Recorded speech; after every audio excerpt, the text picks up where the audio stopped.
Hello, and welcome back to Dark Souls. When I last left off, I had just taken on Gravelord Nito, and I said that this episode was going to be a bit of a sort of miscellaneous, doing a bit here and there episode, so that's what it's going to be. And the first thing I'm going to do is I'm going to go back to the Undead Asylum.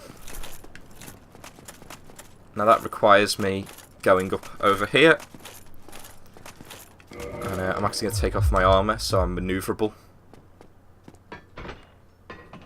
I can quickly navigate past this area, but as we did the first time we went back here, you just want to roll off that lift and then roll down onto this ledge here, then come up here, up the stairs,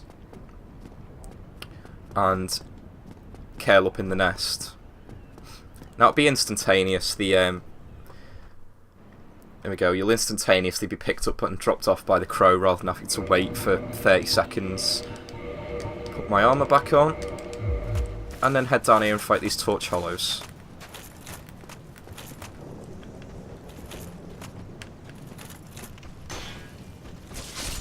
Oh, come on.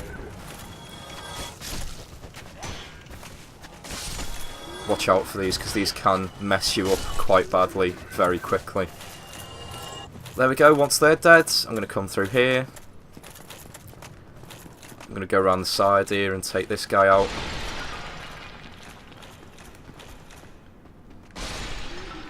And I'm going to take this guy out. And then I'm going to rest at the bonfire, because we're going to fight a boss. So here we go.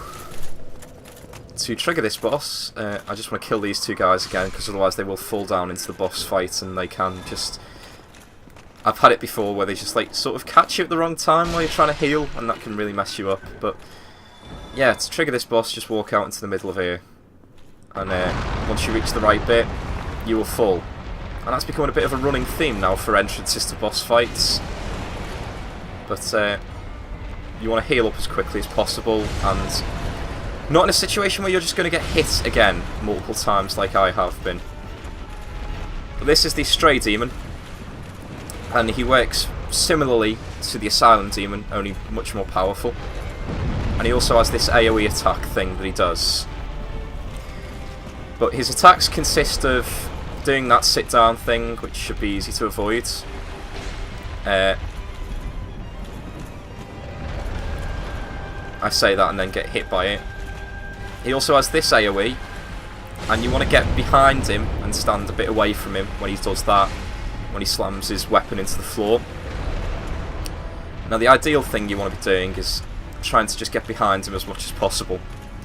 Again, he's doing his AoE, so just step back away from behind him, because it doesn't seem to reach anywhere near as far behind him. If I was that close to him, in front of him, I would have been hit by that. I'm actually going to heal up this time. And just keep doing this, just keep hitting him in the arse, basically, and stepping back when he does his AoE. And eventually, he should go down. A few more hits now. He's going for the AoE again. I'm stuck under the tail. There we go. Oh god, this is not good. There we go, I got away from it. I don't even think it's that powerful, like, but I just want to avoid it as much as possible. But there we go. That was the Stray Demon, and that was a lot quicker than I was anticipating. But you do get, as well as the Humanity and the Home of Bone that you generally get from bosses, you do get a Titanite Slab. And that allows you to do the final step of reinforcement on standard items. So that's pretty useful, because they're pretty goddamn rare. The only other way, well, there are a few others that you can pick up throughout the game, but the only way I know of being able to get essentially an infinite number is that Dark Raids drop them. But I remember one time farming for Titanite Slabs, and I remember killing 200 Dark Raids and getting one slab. And that was with 10 Humanity and a gold ring, a gold serpent ring, meaning that I had the best chance of them dropping a Titanite Slab, and I got 0.5% drop rate from them. Now the next place we're going to go requires us to go to Darkroot Basin. And I've put on the Dark Moon Saints ring because I thought it was the Rusted Iron ring. I want the Rusted Iron ring on. Because the next thing we're going to be doing involves us fighting in water. So I would like to have the Rusted Iron ring on so my mobility is not hindered. But we're going to come through here. In fact, I think I've already been to Darkroot Basin before. I think I've already shown off the general area of Darkroot Basin. Because I think I went to get something. Oh, a crystal lizard. I think I went to go and get a crystal lizard at one point from Darkroot Basin. So I think I have been here before. And you just take the right there and then down this slope.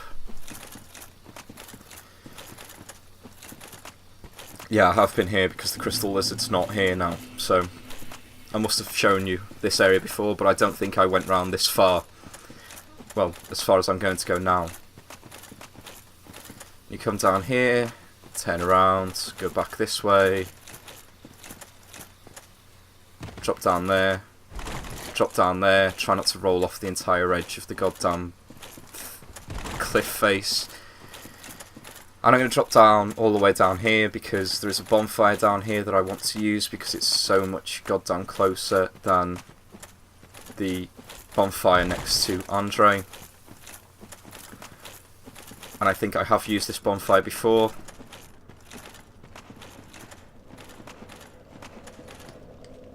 Yeah, it was already lit, so I did use that bonfire before. Shame you can't warp to that one. Or at least I don't think you can. I didn't think it was in the list. If it's in the list and that's a warpable bonfire, then I'm completely amazed because I have always run to this bonfire even if I've been here before. But round here we are going to meet a new type of enemy that we've not seen before, but that we're going to be seeing a lot of in the near future as well, and that is a crystal golem. And that is one there. And there are 4 of them in this area. Now they shouldn't be too hard to deal with. The only issue is they're not the only enemy here. And the other enemy here may aggro on me. And there we go, he has. So what's down there, at the bottom of this cliff, is a Hydra. And that is what is firing those, like, magic things at me. I don't even know if it is magic. It's firing something at me anyway. So I want to take out these 4 golems as quickly as possible, because if I can get close to the Hydra and not have to worry about these golems, the Hydra becomes child's play to kill. The only issue is when you're far away and it fires that really powerful attack that actually does quite a bit of damage. And it can actually hit the crystal golems as well. So I'm trying to actually get that to happen. It nearly happened there, but not quite. There's too many trees in the way. But once you've killed all them, you just want to run down. And I should be able to block these attacks should they hit me. I think it's water actually. That looked more like water than magic. I think it's shooting water at me. But once you get close to it, it will transition into doing melee attacks once you're close enough. And all you want to do is just watch out and make sure none of the heads hit you, and then you just want to hack away at the heads. And did I cut any of them off? I did, I cut one of them off. And basically that's what you're trying to do, you're just trying to cut the heads off these guys. This guy. Now you've got to be careful here because you can't really see it, but there is a ledge here. There we go, I'm stood pretty much right on the edge there. And that is a ledge, and if you go past there, the water's too deep and you will just die instantly. So you've got to watch out for that one. But this just becomes wait for him to attack, hit one of his heads. And I couldn't actually hit that one, I think it was off the edge. And I would have died if I'd tried to get to it. But, oh, I've missed it. I did get it that time though. How many has it got left? 3 heads left to take out. It's doing its range attack even though I'm like as close as I can be to it. Right, there we go. Come on, come on, come on. Get there. Yes. Okay. Now there's knight armour here as well. I should mention that while I can. If you didn't pick knight at the start, you can get the knight armour from this area. And this head is always the most annoying because for some reason it just like, when it does its melee thing, watch this, watch how badly he misses me. Like, what is that? What is that? And like the head comes up straight away. So to be able to actually hit this goddamn thing, you need to already be like running in the direction it's going to hit. But there we go, once you cut off all its heads, you will get a dragon scale and dusk crown ring. I can't remember what the dusk crown ring is because I never wear it. There we go. Halves your HP, but you get extra sorcery castings. I don't know if that's worth it. It sounds like it's a bit bad. But now that I've killed the Hydra, what I'm going to do is I'm going to quit. I'm going to walk over towards this cave over in the corner, and I'm going to quit the game. And then I'm going to reload. Now, warping away and coming back also does this. Anything that triggers a loading screen is all you need to do here, but the quickest way to do it is to just quit the game and reload it, because the only other way I know to trigger a loading screen would be to use a homeward bone and then run back from the bonfire. Which would also mean that the crystal golem spawned again, which you'd have to deal with. But once you've done that, provided you have the DLC, this is DLC specific, this crystal golem will spawn and you will want to take him out. He's a bit more powerful than the others, also has different moves, more powerful attacks, but it really isn't a problem to us at this stage. There we go, it's dead. And this woman pops out of the corpse. I am Dusk of Ulyssil. I cometh from an age long before thine. I cannot stay here for long. So, before I disappear, allow me to ask one thing. Go on. My home, Ulyssil, is the home of ancient sorceries. My hope is to pass this profound knowledge to thee, with thine approval. Would this be of assistance to thee? Sure, yeah, it would. You want to say yes, otherwise that's it. If you, like, literally, if you say no to that question, you cannot access the DLC until New Game Plus. Or you start a new character.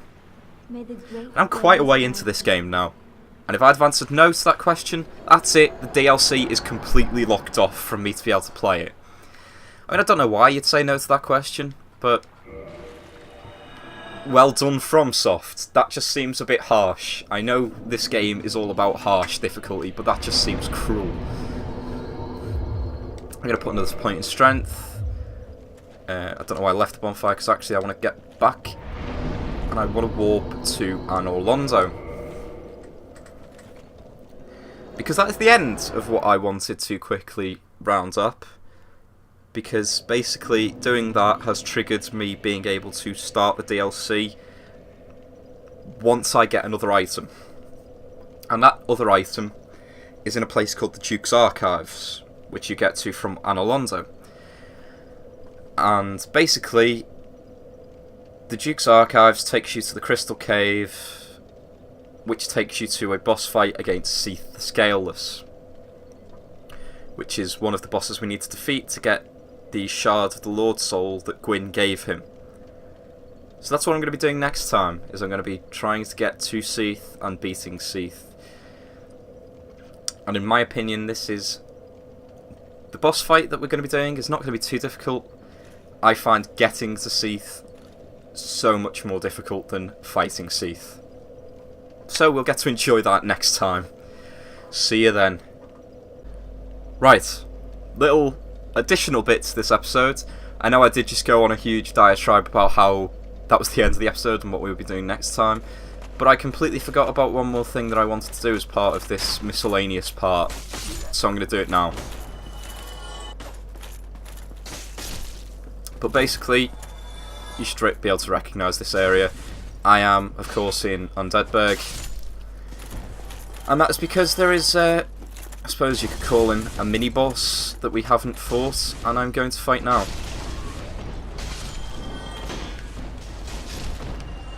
And the quickest way for me to get to him is through Undeadberg. So I'm just coming through here and taking all these guys out ridiculously easily without taking hardly any damage, even though they are actually hitting me. Oh god damn it, I couldn't roll all the way at the firebomb. Yeah, quickly just trying to breeze through this area to get to where we want to be.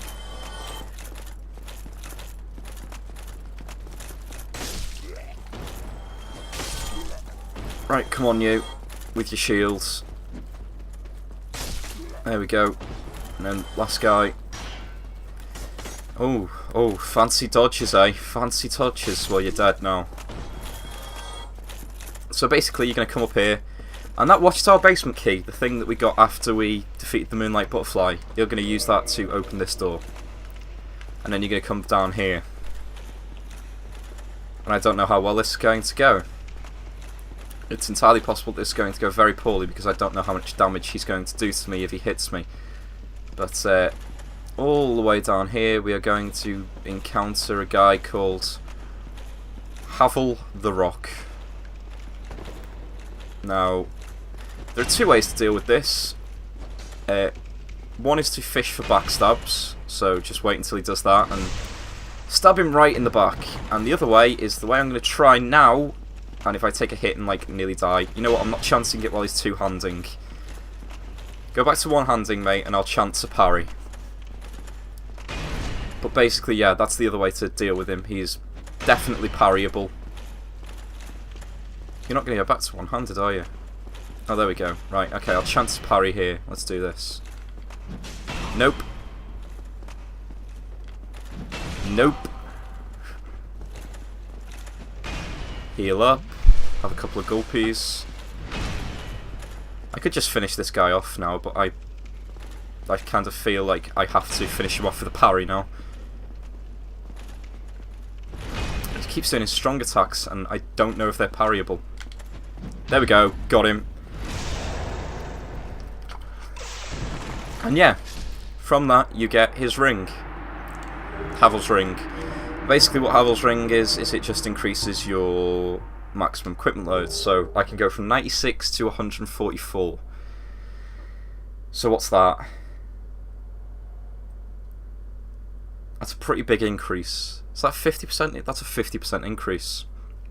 It's a 50% increase to...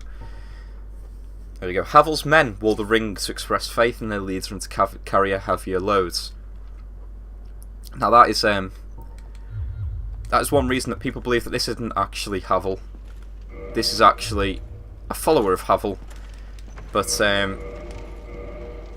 I just choose to believe that it is Havel, because why would they just have one dude on his own and just not have it actually be Havel? But basically that shortcut opens up Darkroot Basin. So that's down where the Hydra is, over there, so you can use this as a shortcut from Undeadberg once you've killed Havel. But now, I'm going to accidentally use my Divine Blessing because I'm a fucking spaz. Sorry, I shouldn't use that term, really. I'm an idiot.